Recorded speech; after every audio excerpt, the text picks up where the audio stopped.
Our unique approach, cultural fluency, is the key to connecting with fans, subcultures, and communities. In this series, we seek to understand what's behind the rise of merchandise by listening to people firsthand, free of preconceived ideas and biases.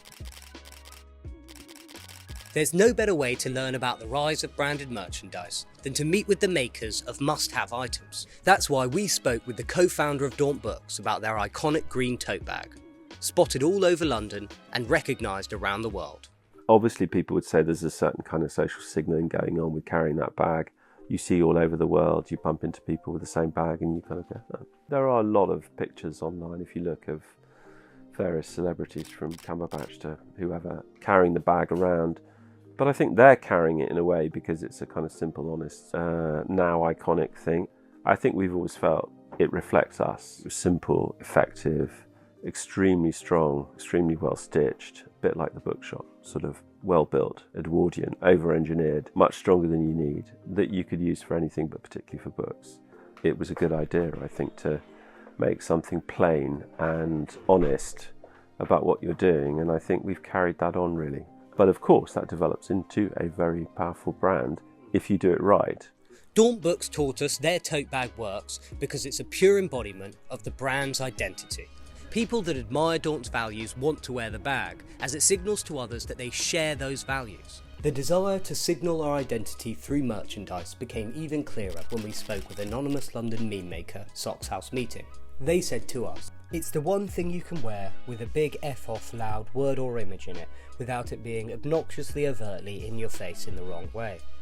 A Daunt Books tote bag, subtle enough to be tasteful, but specific enough to be something people look at and recognise." Socks House understands better than most how merchandise can help curate a persona. Social media demands we present our lives as narrative, and merch serves as an opportunity to broadcast our identity to the world. With it, we're communicating in a language that's very niche and culturally specific. To get to the core of how we communicate our identity through merchandise, we wanted to speak with a subculture that existed prior to the internet and continues to this day. My name's Suki Singh.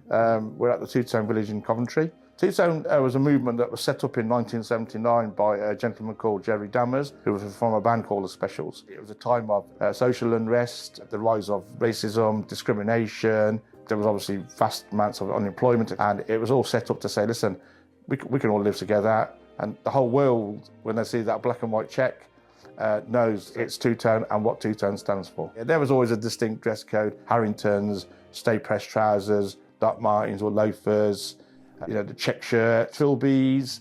You could just see a rude boy pretty quickly when they went down the road, yeah. It wasn't just about the music. Two-Tone was a movement that represented people like me, possibly having a bit of an identity crisis, and it gave me a sense of belonging. It gave me a sense of I was part of something, I belonged here, and 40 odd years later, we're still having the same conversation, right? We're almost back there again now. Two-Tone is relevant as today as it was then, and I think that's the reason it's still around.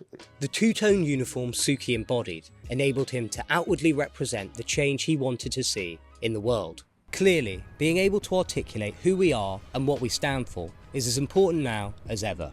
This ethos is carried forward through the souvenirs that Bristol-based ceramics shop Stokescroft China creates. So we run a studio where we decorate china.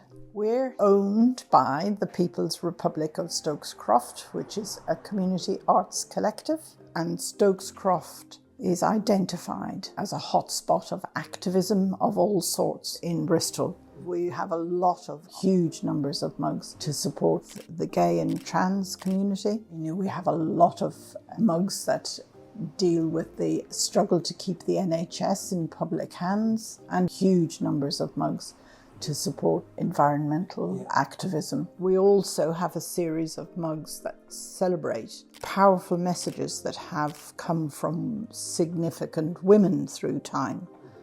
Decorated China is unique in as much as it puts beautiful art on your breakfast table and in your kitchen sink, and not in museums. Merchandise enables us to express ourselves, from past subcultures like Two-Tone to the patchwork identities outlined by Socks House today.